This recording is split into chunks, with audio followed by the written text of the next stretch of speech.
capítulo 4. Nós vamos ler do verso 1 ao 7.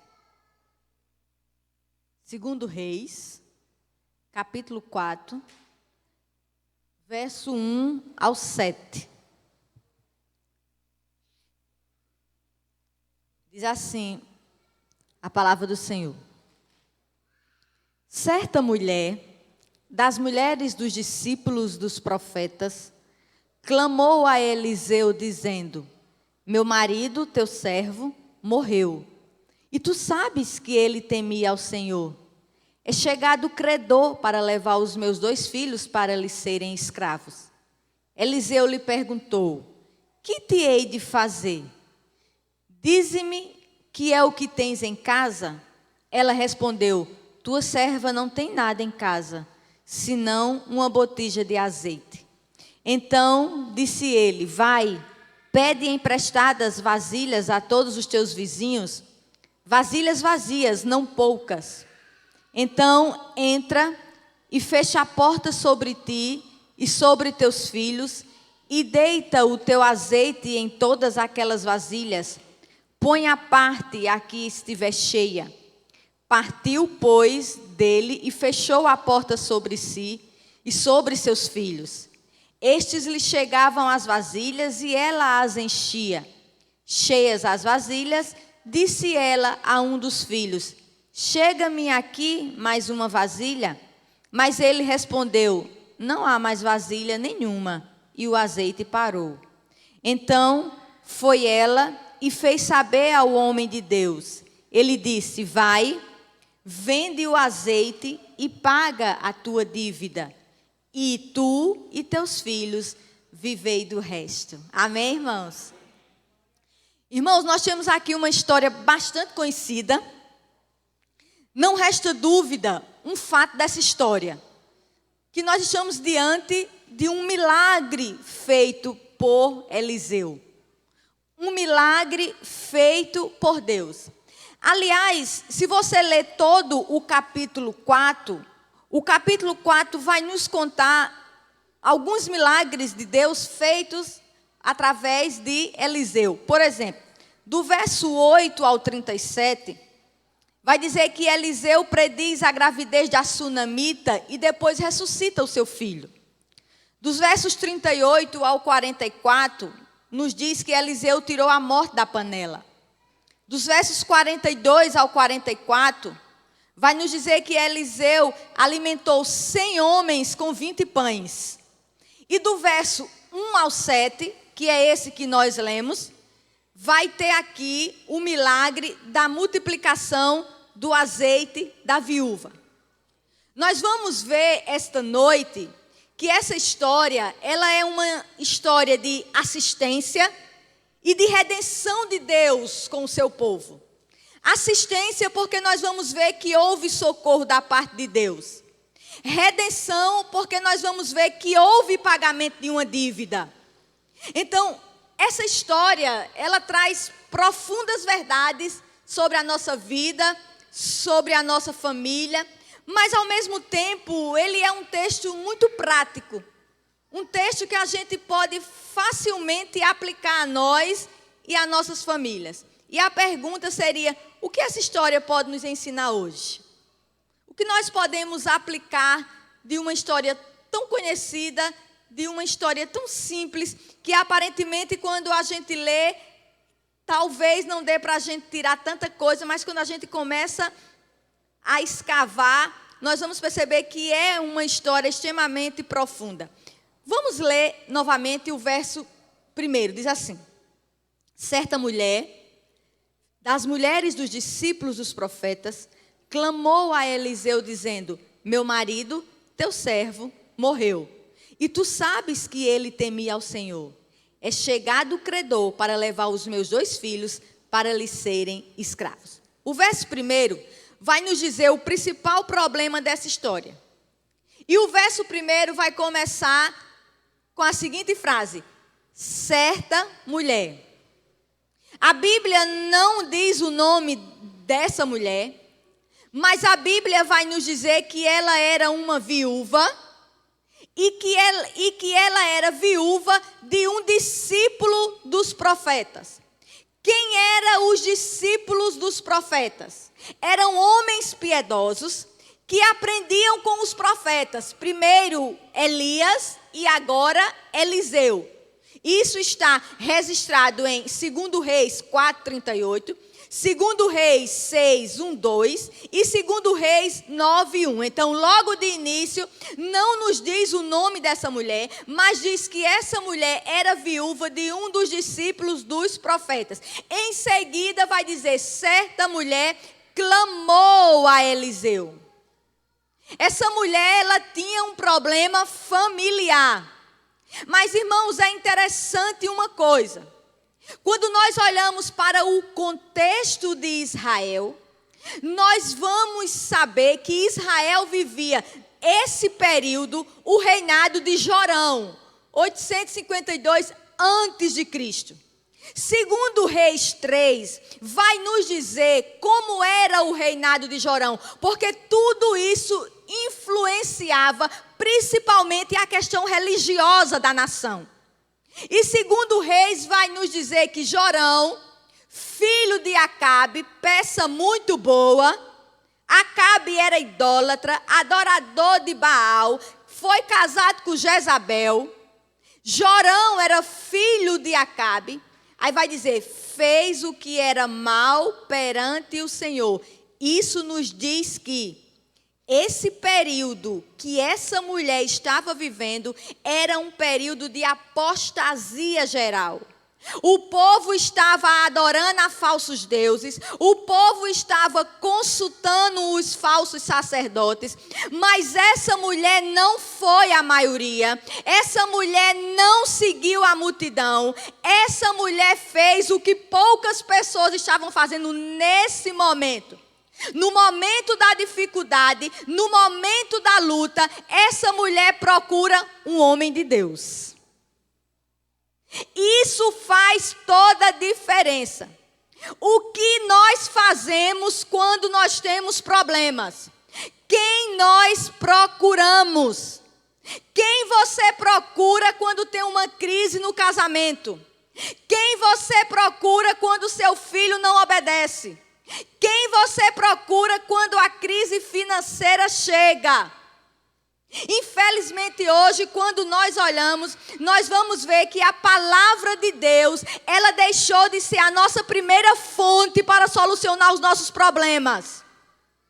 Quando os problemas chegam na nossa família, não é na Bíblia que a gente encontra refúgio, não é na Bíblia que a gente procura consolo.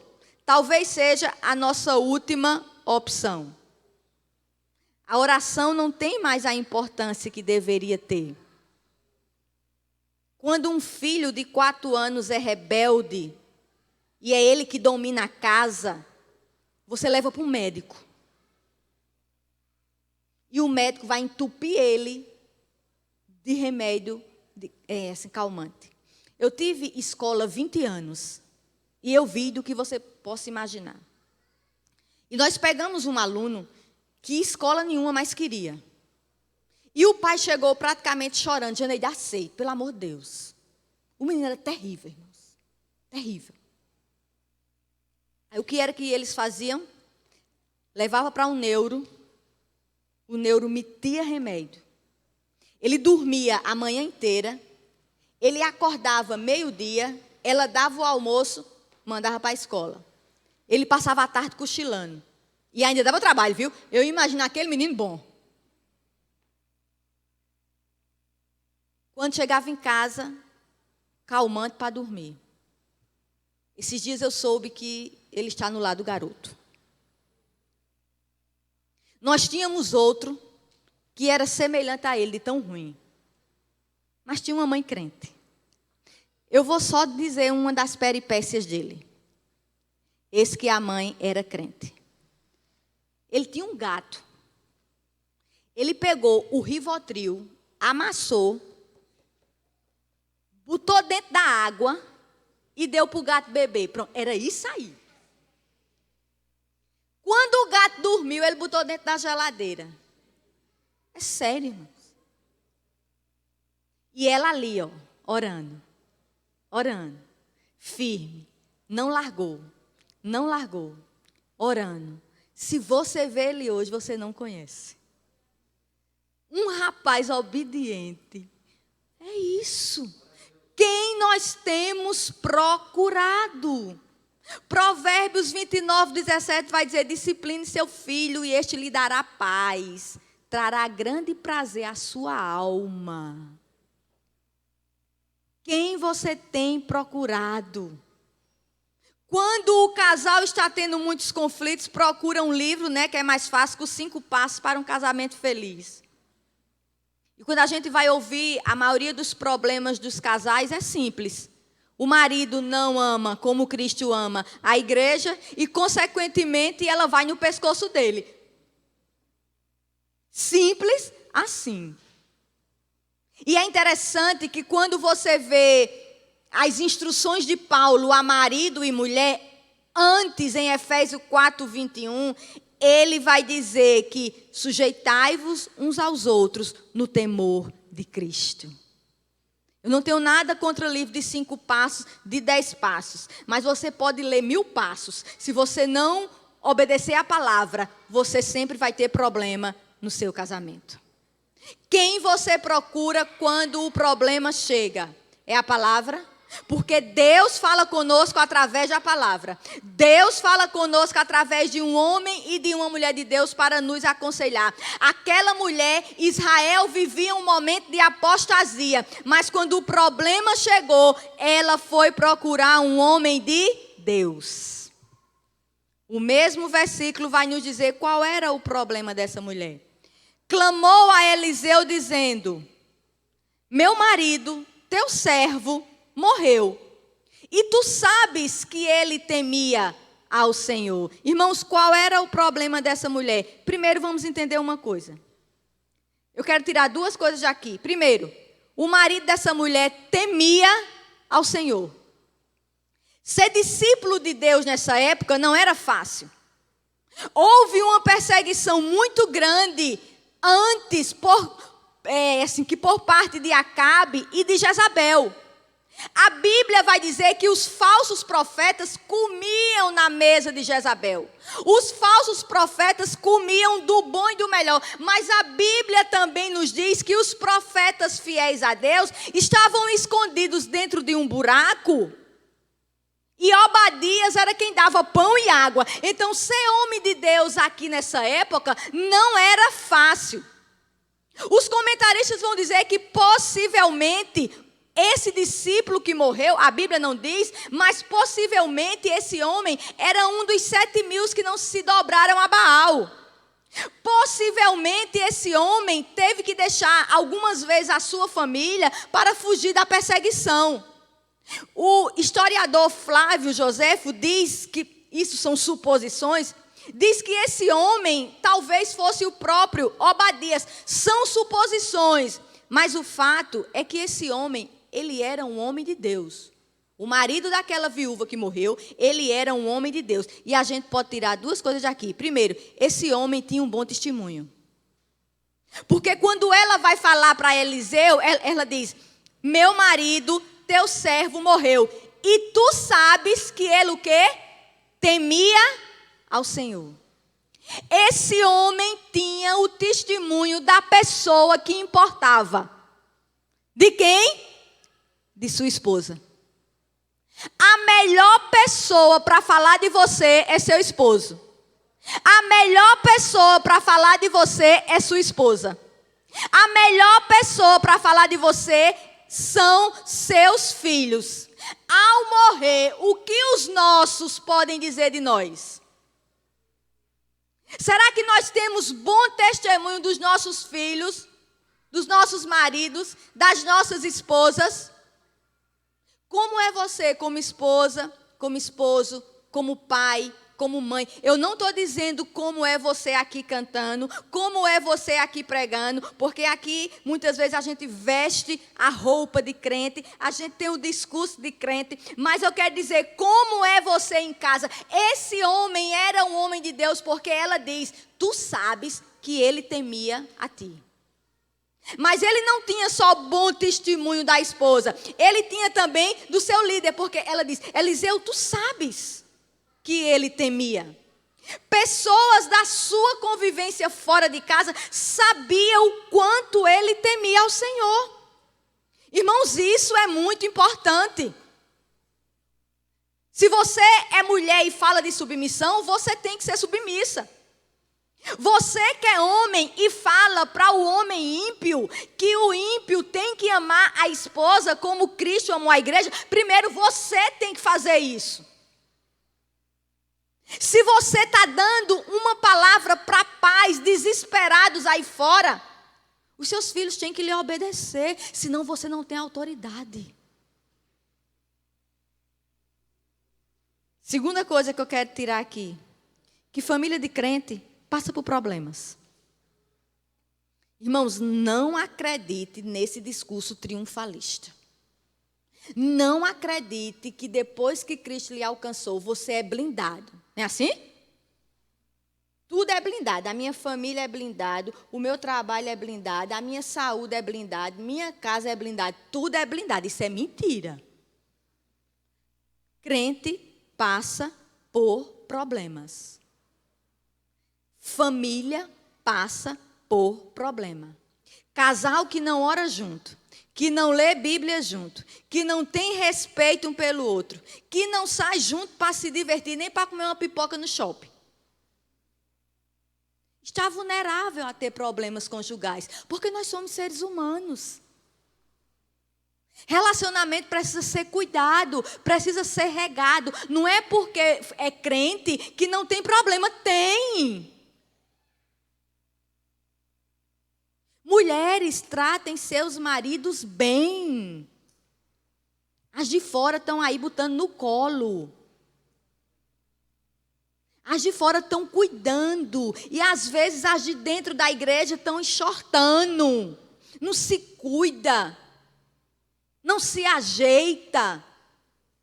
Andam parecendo, me desculpa, umas bruxas. É homem de Deus, mas é homem. Tem olho, homem é visão. Conquiste, cative, sai de casa, você está com os cabelos dessa altura. Volta, você está do mesmo jeito. Homens, tratem suas esposas como um vaso mais frágil, para que ela não seja amarga, para que ela não ande com tanta dor de cabeça, dizendo que está tão estressada.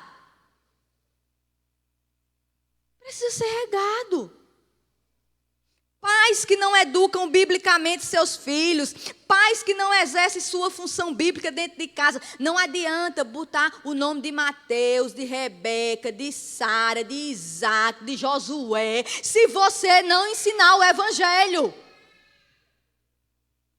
Às vezes cria os filhos numa cosmovisão mundana. Dá além do que seu filho precisa.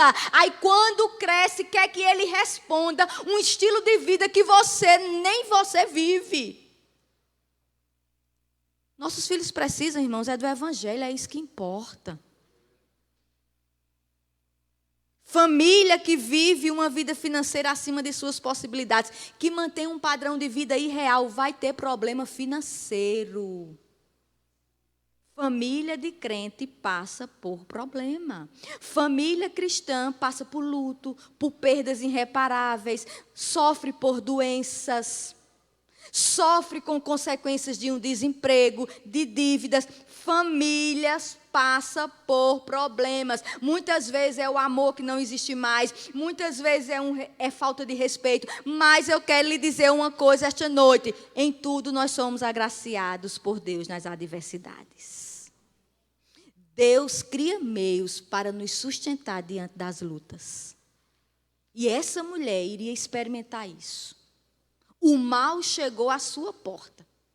E ela vai dizer qual era o problema. É chegado o credor para levar os meus 2 filhos para lhes serem escravos. Os filhos seriam levados escravos.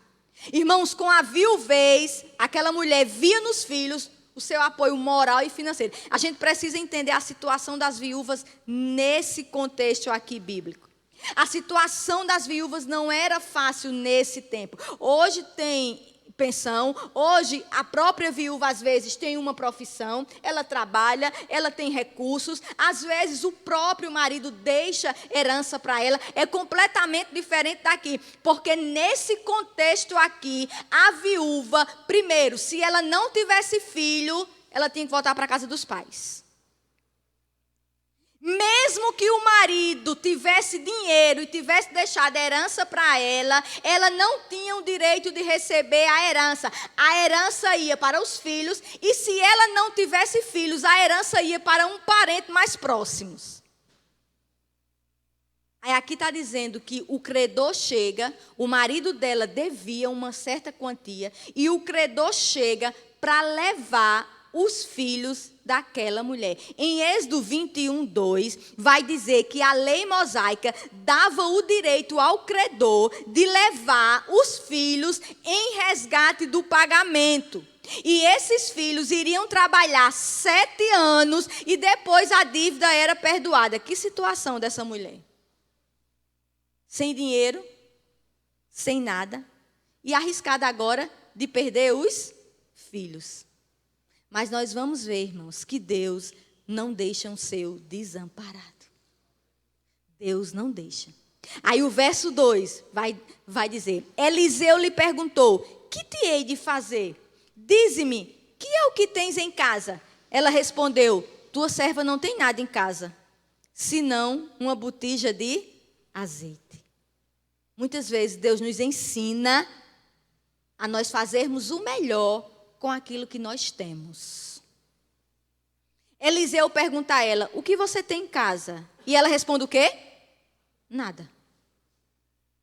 Tem situações que nós achamos que realmente não ficou nada. O que tinha para ser tirado, tirou. Tem situações nas nossas vidas que a gente diz assim, Senhor, falta agora acontecer mais o quê? Tu já tirou tudo, vai tirar o quê agora? Muitas vezes nós nos sentimos vazios, abandonados, desamparados. Mas, irmãos, eu quero dizer a você que Deus muitas vezes quer que a gente aprenda a olhar à nossa volta. Nem tudo está perdido. Ele sempre nos deixa com algo. E olhando para a vida dessa viúva, se nós observarmos bem, nós vamos ver que ela tinha algumas coisas. Primeiro, ela tinha uma casa. Tem gente que nem casa tem, vive na rua. Então, agradeça a casa que você tem. Ela tinha filhos. Eu conheço pessoas que dariam tudo para engravidarem. Eu conheço casal que já vendeu moto, que já vendeu carro para fazer fertilização e a gravidez não vinga. Ela tinha filhos. Ela tinha saúde. Tem pessoas que têm dinheiro para comprar saúde, mas saúde não compra. Ela tinha algo que para ela era insuficiente. Era o quê? Azeite. Vamos entender aqui o contexto do azeite. O azeite, nesse contexto aqui da viúva, ele era usado para ungir sacerdotes e reis, mas não era esse o caso aqui. O caso aqui era que o azeite também, até as casas mais pobres, tinha um pouco de azeite. Por quê? Porque o azeite ele era usado na cozinha e ele era queimado como combustível para clarear a casa. Então, por isso que ela tinha azeite. Um pouco, talvez, para cozinhar e um pouco, talvez, para quando ficar escuro, a casa dela ficar clara.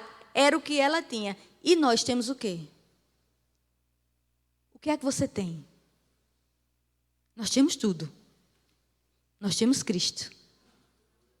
Nós temos paz nas adversidades. Nós temos repouso em dias turbulentos.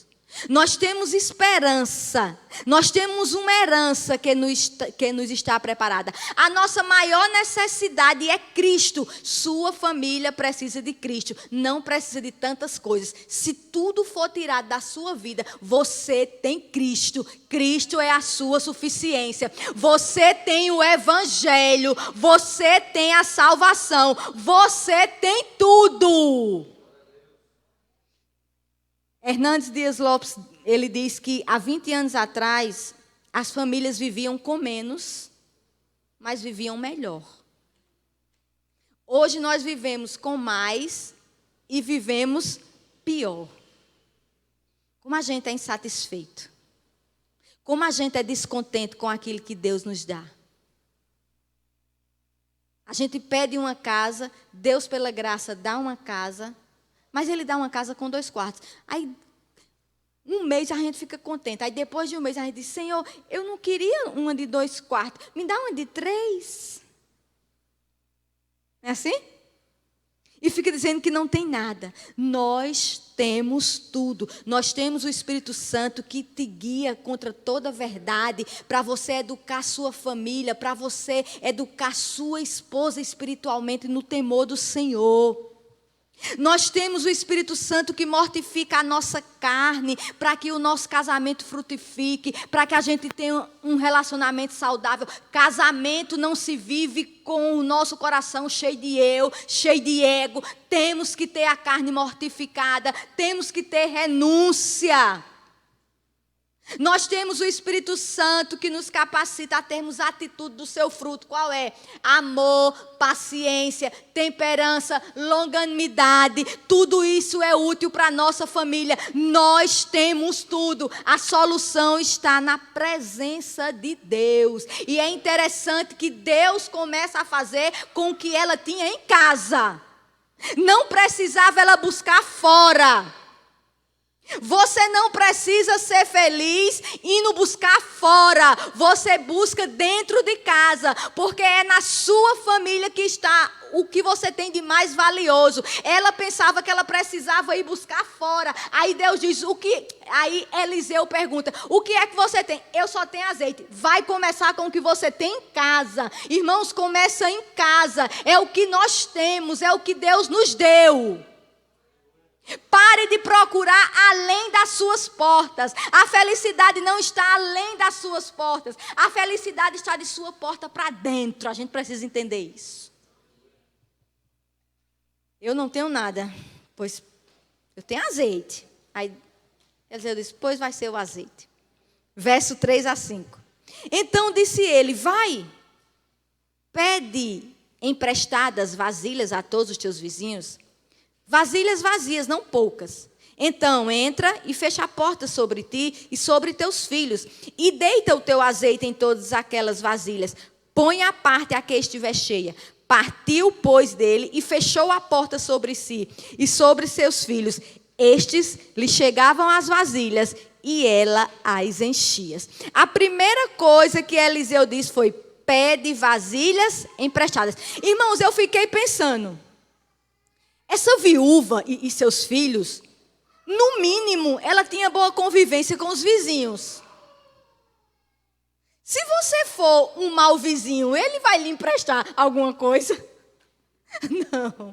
E eu fiquei pensando, meu Deus, será que eu sou boa vizinha? Será que se eu chegasse na casa de uma vizinha minha pedindo assim, vasilha, ela ia me dar? Essa mulher, ela tinha boa convivência com os seus vizinhos. Primeiro que hoje, nessa correria, a correria não nos permite saber quem é os nossos vizinhos. Eu sou sincera para vocês. Eu acho que meu vizinho da esquerda, eu acho que faz mais de 6 meses que eu não vejo. E o da direita também, porque a gente entra, o portão é alto, abriu, entrou. Não é assim? Mas essa mulher não, ela começou a pedir vasilhas aos vizinhos. E os vizinhos deram. Mas Eliseu diz uma coisa interessante aqui a ela. Fecha a porta sobre ti e sobre teus filhos. Interessante que essa expressão, fecha a porta, ela foi dita por Jesus em Mateus 6,6, quando ele diz, tu, porém, quando orares, entra no teu quarto e fechada a porta, orarás a teu pai que está em secreto e teu pai que vê em secreto te recompensará. A ideia aqui, Eliseu queria dizer o seguinte, o que vai acontecer na tua casa pertence ao Senhor. O que acontece na tua casa é problema do teu marido e dos teus filhos. Ou seja, Pare de falar de problema familiar aos outros. Problema familiar se resolve em casa, no quarto, com o joelho dobrado, clamando ao Senhor. Pare de falar mal do seu marido às irmãs da igreja. Pare de falar mal do seu marido aos seus familiares. Até porque você fala mal dele, mas você continua com ele. Aí você cria um mal-estar com a sua família, mas você continua com ele ainda. Fale do seu marido ao Senhor, que é quem pode resolver todas as coisas. Entre e feche a sua porta. A ideia é essa. Irmão, pare de expor sua família. Pare de expor sua vida em rede social. Estou brigada com o marido. Aí faz um story. Não é assim? Vou viajar. A foto da mala. Fiz um exame, o resultado do exame. Estou em um restaurante, a foto do prato. Pare de se expor. As pessoas não precisam saber o que Deus faz nas nossas vidas. A nossa vida por si só fala. É essa ideia aqui. Problema se resolve na oração. Problema se resolve na comunhão com Deus. Esse fechar a porta também me permite não ouvir interferências que vêm de fora. Vozes que não me edificam. Pare de ouvir pessoas que não têm o temor de Deus. Pare de ouvir orientações de pessoas que não têm o temor de Deus. Eu conversava com uma pessoa que ela está no segundo casamento. E ela disse, olha, Janeiro, eu sofri muito do primeiro casamento.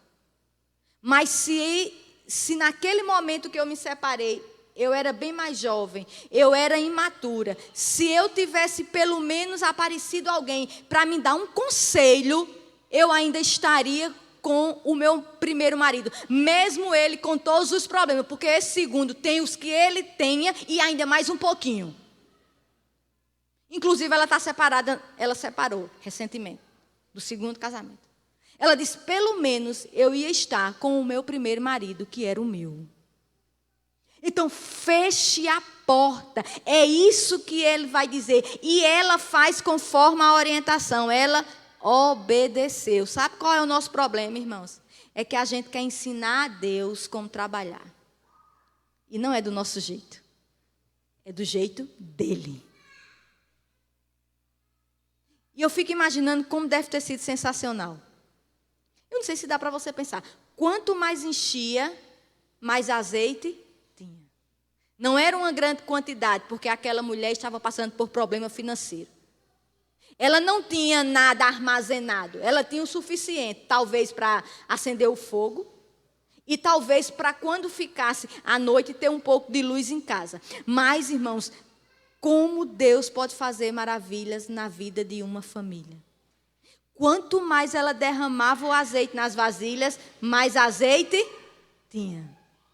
Trazendo para nós, aplicando para nós, como Deus pode fazer maravilha nas nossas vidas. Deus pode fazer marido grosso, tratar a esposa com delicadeza. Deus pode fazer esposa rixosa virar uma mulher amável. Deus pode fazer filho rebelde honrar pai e mãe.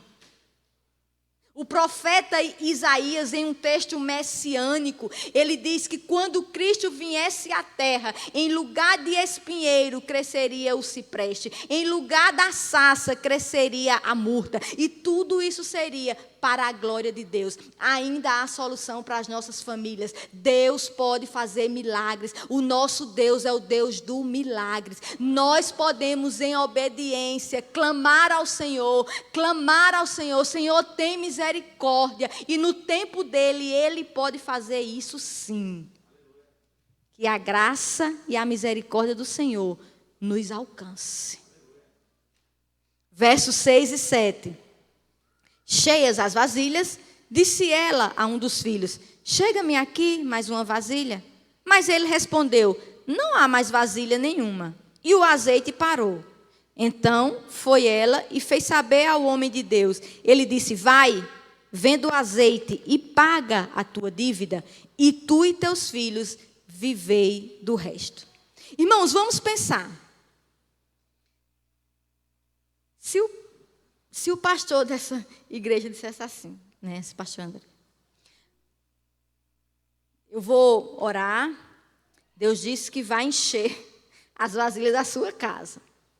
Você peça umas vasilhas emprestadas. Quantas vocês pediriam? Isso não é para se pensar? Se eu acreditasse que se pastor André orasse, e ele é um homem de Deus, e se ele está dizendo que as minhas vasilhas vão encher, eu iria pegar umas 20 ou 30. Mas se eu percebesse que pastor André não era muito crente, né?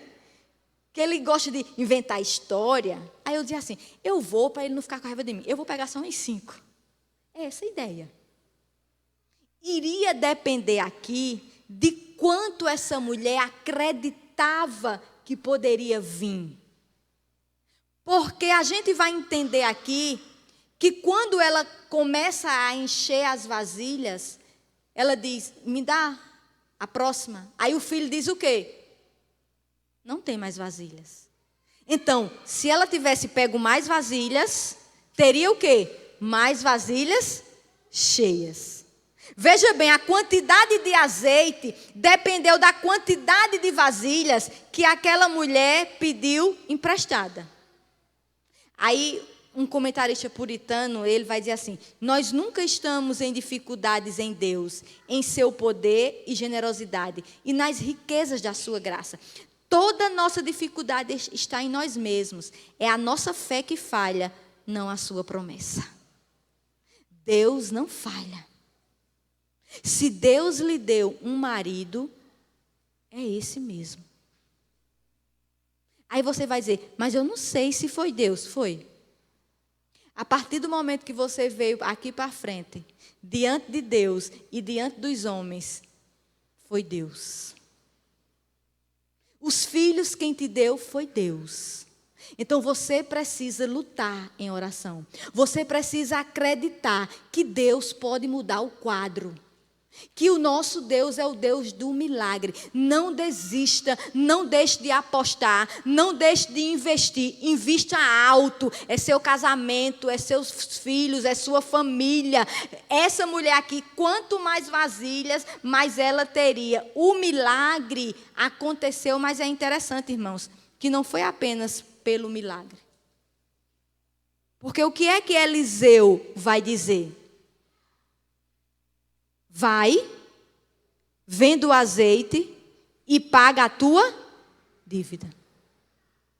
Eliseu disse, limpe o nome da sua família e pague o que deve.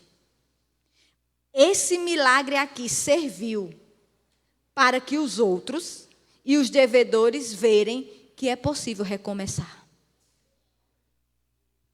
Antes de comprar comida ou de qualquer coisa, devolva o que não é seu. Irmãos, cristianismo é não deveis nada a ninguém, só o amor.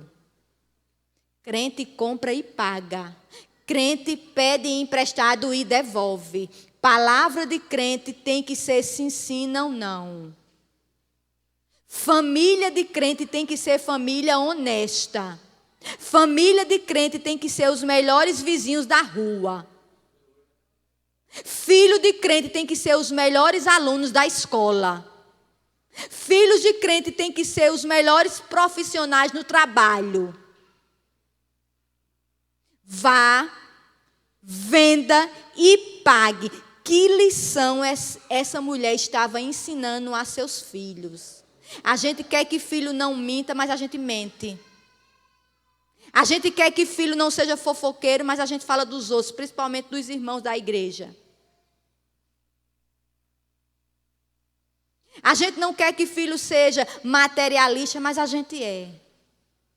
Que exemplo essa mulher estava dando? Eliseu vai dizer, pegue o azeite, A primeira coisa que você vai fazer é recomece de cabeça erguida. Não importa a dívida, não importa o que seu marido fez. O que importa é daqui para frente. O que importa é como vocês vão viver daqui para frente. Levante a cabeça. Em Deus há recomeço. Em Deus há possibilidade de coisas novas. Porque Ele faz nova todas as coisas. Agora primeiro paga o que você deve. Comece bem. Recomece bem. Aí depois, o que é que ele vai dizer? E tu e teus filhos vivam do... Eu acho interessante a palavra de Deus. Ele estava dizendo, vão aprender a administrar. Milagre é bom, mas tem que administrar. Crente não vive só de milagre, milagre, milagre, vitória, vitória, vitória, vitória, vitória, não. Tem que administrar. Vão se esforçar para fazer render o que Deus lhe deu. Era como se ele estivesse dizendo, não viva de acordo com o que vocês não podem gastar. Não contraam mais dívidas. Vão negociar o azeite. Vão virar comerciantes. Vão viver honestamente. Irmãos, quantas famílias hoje vivem no vermelho porque não tem controle? O marido não tem autoridade sobre a esposa e os filhos. A mulher, consequentemente, é gastadeira, gasta demais. E os filhos vão na mesma onda e começam a exigir do pai aquilo que não pode dar. Aí depois vamos dizer, Jesus, tenha misericórdia. Satanás mexeu nas minhas finanças. Foi Satanás não, tira ele dessa. É a sua soberba, é a sua cobiça, é a sua irresponsabilidade, que quer viver uma vida de rede social, que quer viver uma vida para as pessoas verem o que você tem, o que você faz e o que você possui. A gente tem que viver de acordo com o que a gente ganha. Deixa eu abrir um parênteses aqui. Sabe o que é que eu tenho percebido?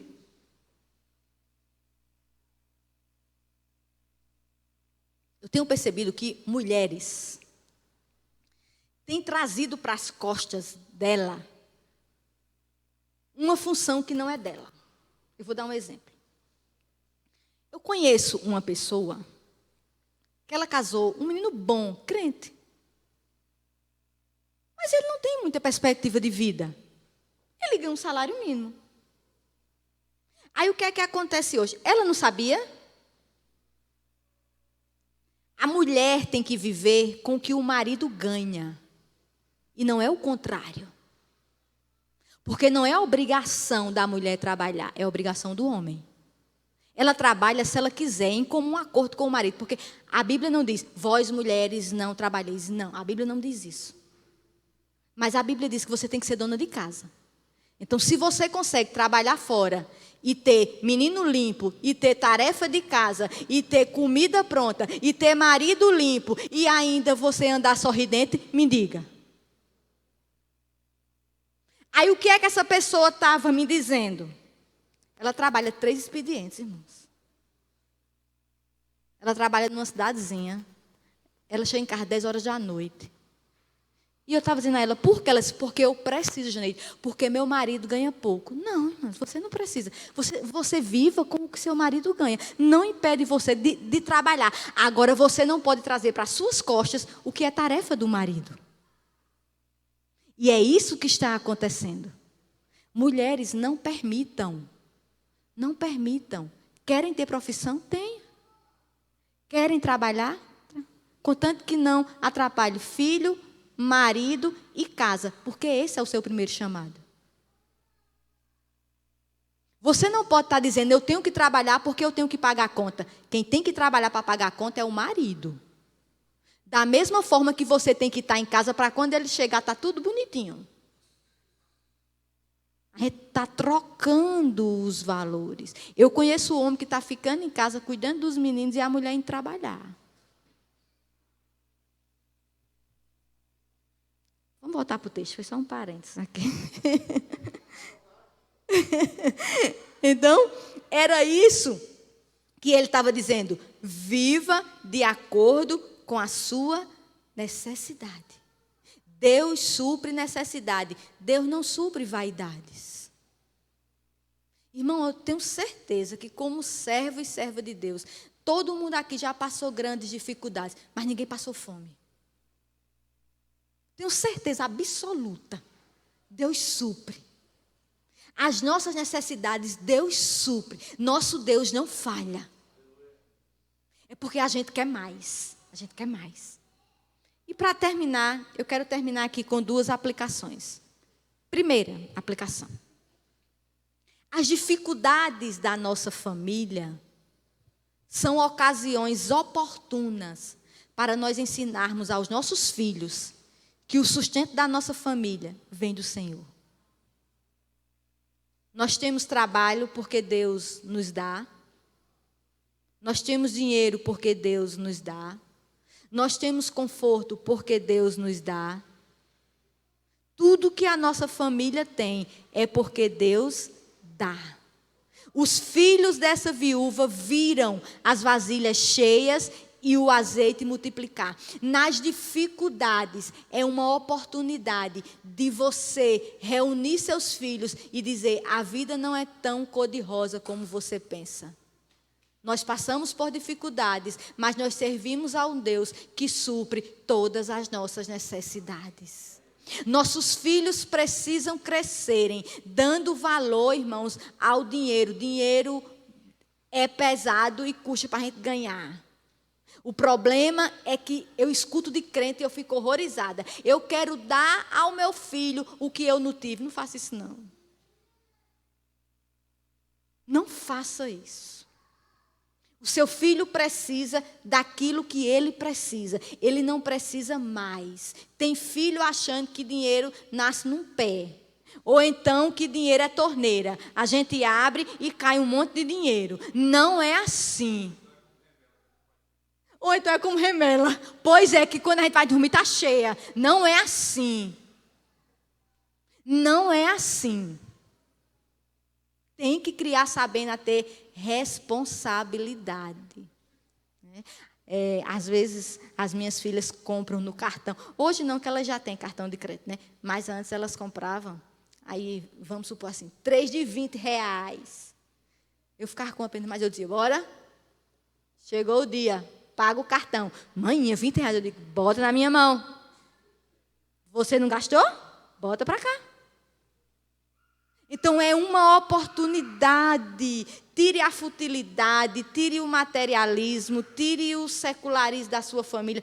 Cultive um estilo de vida cristão, irmão, baseado na piedade, na renúncia, na gratidão a Deus. Acredite! Nossos filhos só precisam do temor de Deus e as demais coisas serão acrescentadas. Nossos filhos só precisam serem convertidos ao Senhor Jesus Cristo. As outras coisas vêm, profissão vem, casamento vem, filho tem, mas o primordial de nossos filhos é Cristo. Ore pela conversão dos seus filhos. Não desista dos seus filhos. Exerça a autoridade que Deus lhe delegou. Com amor, sim, mas firmeza. É você que é o dono da sua casa. É você que dá a primeira palavra. É você que dá a última. A sua esposa auxilia. A sua esposa está ali com você combinando. Mas é o homem que senta na mesa e diz: vai ser assim. Em amor, mas com firmeza. É isso que está faltando. Homens, machos. Machista não, porque o machismo vem da queda. O que está faltando são homens machos que exerçam os seus papéis. Primeiro com sua esposa e depois com os filhos. Segunda e última aplicação. Como eu falei lá no início, esse texto ele é um texto de providência de Deus, mas ele também é um texto de redenção. Esse texto ele fala de redenção. Nós sabemos que todos os textos da Bíblia apontam para Cristo. E esse texto vai dizer que foi Deus quem livrou os filhos da viúva de serem escravos. Foi Deus que pagou a dívida. Da mesma forma, Deus fez conosco. Ele providenciou seu Filho Jesus Cristo para que fôssemos livres. Nós fomos libertos da escravidão. Nós éramos escravos, mas na cruz do Calvário foi pago. Aquela dívida foi cancelada com o ato de Cristo na cruz do Calvário. E o que eu desejo para seu casamento, e o que eu desejo para seus filhos, é que eles sejam livres dessa influência maligna do mundo. Esse mundo perverso, esse mundo pervertido, esse mundo longe dos valores de Deus. Não se deixe escravizar pela forma do mundo viver, pelo conceito errado e longe das Escrituras. Deus não nos deu filho para o inferno. Deus nos deu filho para a glória dele. Filho é bênção. Feliz quem enche a sua aljava. Não se conforme. Não fique nessa, mas já é grande. Mas eu não tenho o que fazer. Tem que fazer sim. Em Cristo nós temos redenção. Ele nos libertou do império das trevas e nos transportou para o reino do Filho do seu amor. Nós fomos resgatados com o precioso sangue de Cristo. Nós temos um Deus que cuida de nós e que providencia aquilo que nós precisamos. Quero terminar aqui com uma citação de um autor desconhecido. Ele diz assim, falando sobre família. Hoje nós temos uma geração bem estranha. Põe os filhos em creches, pais em asilos e passeiam com os cachorros. E eu acrescento mais, você não é mãe e não é pai de pet. Deus fez você para ser mãe e pai de um ser humano. Cachorro não é gente. Cachorro não vai cuidar de você quando você estiver velho. Você quer ter um passarinho, um macaco, um leão, uma tartaruga? Tenha. A Bíblia diz que o justo não maltrata os animais. Mas animal não é gente. Gente precisa de amor. Gente precisa de cuidado. Gente precisa do evangelho. Amém? Que Deus aplique essa palavra no nosso coração.